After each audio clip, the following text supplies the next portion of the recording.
Mr. Speaker, today's an extraordinary day in this chamber. If my colleagues will vote for this measure, we'll see justice triumph over politics. Truth will triumph over deception and obfuscation. Transparency will triumph over dark money. Partisanship will fall away to bipartisanship.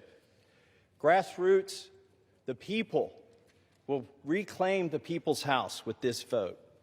It's going to be a victory for survivors. Not just survivors of the Epstein sex trafficking scandal, the 1,000 survivors that exist. Some of them are victims. They're no longer alive. Some have committed suicide. They share one thing in common. Their youth was robbed from them. Much of their lives were robbed from them, but they're claiming it back. We're going to help them claim that back. But it's not just a victory today if this vote prevails for those survivors. It's a victory for every person, man or woman, boy or girl, who's been victimized sexually in this country. Anybody who's been a victim of sexual assault, or maybe they've been victimized by a family member. Maybe it's not a billionaire, but they're all waiting and watching to see what we do today. They're wondering, if I go to mom or dad, will anything happen? If I go to the sheriff, will anything happen?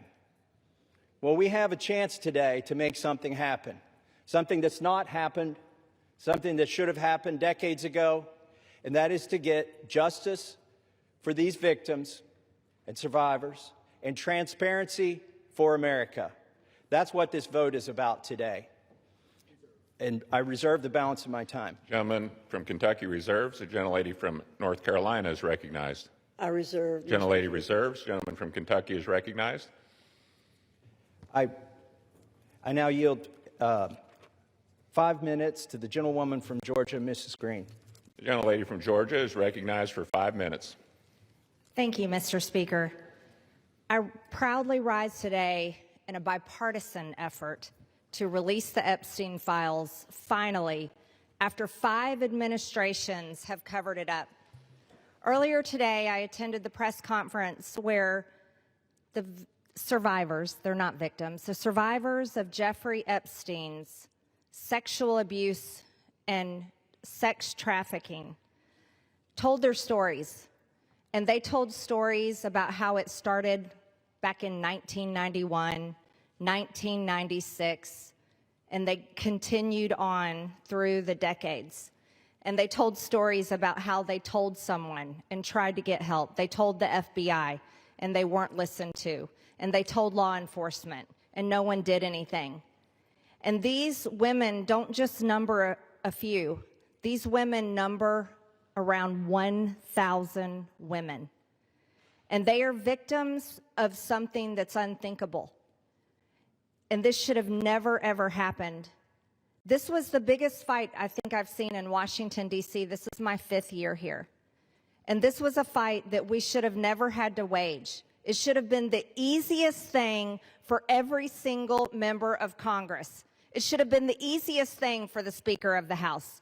It should have been the easiest thing for the President of the United States to release all the information, every single file, on behalf of these American women.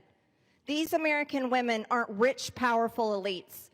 They do not have someone paying for their airline tickets or paying for their trips or paying for their expenses every time they try to do something to get this information out. These are your average Americans.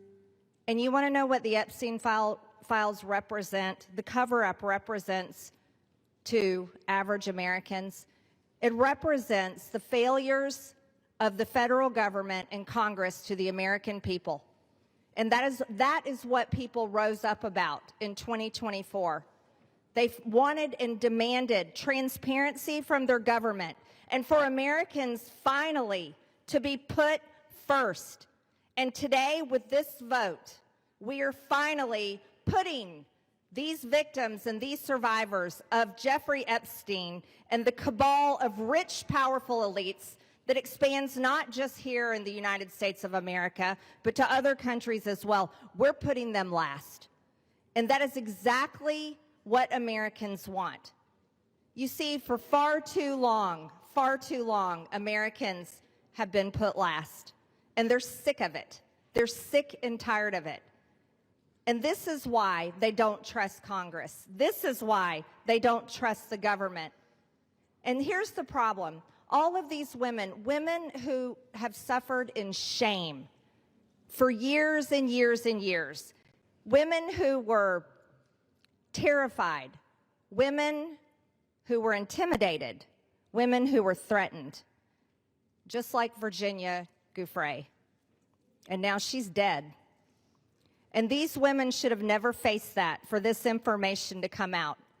And we, especially the 4 Republican members of the House of Representatives, we should have never faced intimidation and threats for us to get this vote to come to the floor. Never forget, there were 4: Thomas Massie, myself, Nancy Mace, and Lauren Boebert. We had to sign a discharge petition, and we had to fight through intimidation, and we had to endure it for months to push that discharge petition finally to 218 to get this vote to come out. This is what the American people are sick of, and rightfully so. Now, where does this go from here? The question will remain: will the Department of Justice release all the information? Will a judge in New York release the information? Will the CIA release the information? And will foreign governments release their information? Or will this continue after this vote today be a cover-up? A cover-up of the rich, powerful elites that bond together in sex and human trafficking abuse and all types of global business that enriches them but never serves Americans. The American people will know, and the victims, actually the survivors of Jeffrey Epstein, will know, because they know the list of names. And I remain dedicated to my promise to read those names here on the House floor if those women ever find them in a place that it needs to be done. I yield back to Mr. Gentlelady Massey. from Georgia yields back. Gentleman from Kentucky reserves. Gentlelady from North Carolina is recognized. I reserve, Mr. Speaker. Gentlelady reserves. Gentleman from Kentucky is recognized. I yield myself a minute and 30 seconds. Gentleman's recognized for a minute. I want to thank the generosity of Jim McGovern, Representative McGovern, for granting us this time. I'm embarrassed for my own party today. I'm embarrassed we withheld signing in, swearing in a duly representative of the people for 49 days just to avoid this vote that's finally going to happen today. I'm embarrassed that my own party isn't going to yield me time to debate this, even though they say they support it and I authored it. They don't even want to yield me time to debate this during the bill debate. But I'm thankful. Let me tell you who I'm thankful to. These 3 brave women, Marjorie Taylor Greene, Nancy Mace, and Lauren Boebert. They have been threatened. They have been intimidated. Physically, politically, it's disgusting. And not by the far left. They have been intimidated by people in our own party. And for what? For seeking justice for these victims. So my hat's off. I congratulate them for standing strong. I've always wondered, where were the Republican men during this battle? We've taken 5 months. These 3 women and I have had to drag our party to this floor today to even vote on this. And Ro Khanna is the most to be thanked here. In an extraordinary display of bipartisanship, he did not hesitate when I asked if we wanted to bring this bill to the floor together, if he would stand in the trenches with me. He said yes. With that, I reserve. Gentleman reserves. Gentlelady from North Carolina is recognized. Thank you, Mr. Speaker. I yield myself such time as I may consume. Gentlelady is recognized. Boy, we need to get facts straight here. President Trump's DOJ, in his first term, arrested and prosecuted Jeffrey Epstein. We, on our side, want justice to prevail in this case and in every case. Speaker Johnson has always been clear that if the discharge petition reached the necessary signatures, that the House would consider the legislation, and that's what we're providing for in our rule today. In fact, as soon as the petition hit 218 votes last Wednesday, House Republicans offered a unanimous consent request to pass the legislation then. However, the Democrat leader would not give consent to do that last week. Why? Because they're not really interested in this. They're interested in some other things. And, Mr. Speaker, I have to correct the record. Mr. Massey did not request time from me. I'm the person who controls the time on the Republican side, and he did not request time from me, or I would have given him time. I reserve. Gentlelady reserves. Gentleman from Kentucky is recognized. I'd like to now recognize the gentlelady from South Carolina for 5 minutes, Nancy Mace. Gentlelady from South Carolina is recognized for 5 minutes. Thank you, Mr. Speaker.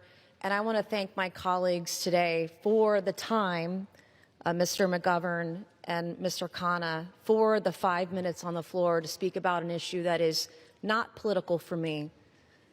Helping the survivors of Jeffrey Epstein and his horrific, gruesome, brutal sex trafficking ring is deeply personal.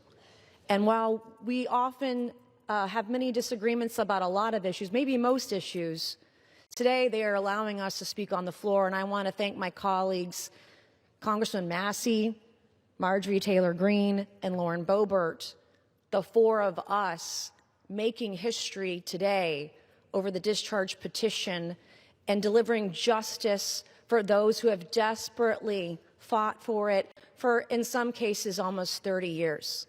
I wore white today because I wanted to reflect on the innocence of the young women who had their innocence stolen from a demon named Jeffrey Epstein, from demons, friends of his, rich and powerful people who stole their innocence as young as 14 years old. It was taken from them, and they've never gotten it back. I'm also wearing white today to recognize the courage that it takes for women to come forward, the sacrifices to them personally, professionally, financially, the embarrassment, the humiliation, the shame that we still deliver on the backs of women who have been brutalized, who've been raped, who've been assaulted. The shame that the media pours over their heads, that their colleagues, their friends, their neighbors, their loved ones, because you come forward and because you talk about sexual assault, you are not a slut. It's not because of what you wore. You're not a whore. But that's how women are treated, and you're not lying. And I want every woman to know, every Epstein survivor to know, every woman across the country who is a survivor, who is a victim of assault, that today, we see you. And this fight and this vote tonight, I see it is about the Epstein victims, but it's about much more than the Epstein victims. This is about the powerless, taking power away from the very powerful. This is about giving women who never had a voice, giving a voice to the voiceless. This is about their sacrifice. This is about having and recognizing their courage. This is about justice for the Epstein victims, but it's also about hope. Earlier this year, I gave a speech right here on the floor of the U.S. House of Representatives, detailing trauma that I experienced, endured, and am a survivor of, that I accidentally uncovered 2 years ago, almost to the day. And today, I still don't have justice, like millions of women across the country When I spoke out, I got attacked. When I spoke out, I was shamed. When I spoke out, I was defamed and smeared. And that goes on today, right now, in the present. God sure has a funny way of working through us. I, like many of the Epstein survivors and many other survivors across the country, I don't think I will ever heal from the destruction my abuser did to me. But I can heal by being a vessel and being a voice for all those who need it, and that's why we are here today. That is why I will never abandon a single survivor ever, and I will never waver. I spent my morning talking to law enforcement and others about another potential Jane Doe number 5, who may be another sexual assault victim in the case that I uncovered 2 years ago. It's very difficult for us to come forward, but I want to thank the women who have, the Epstein victims, the victims in the case that I uncovered.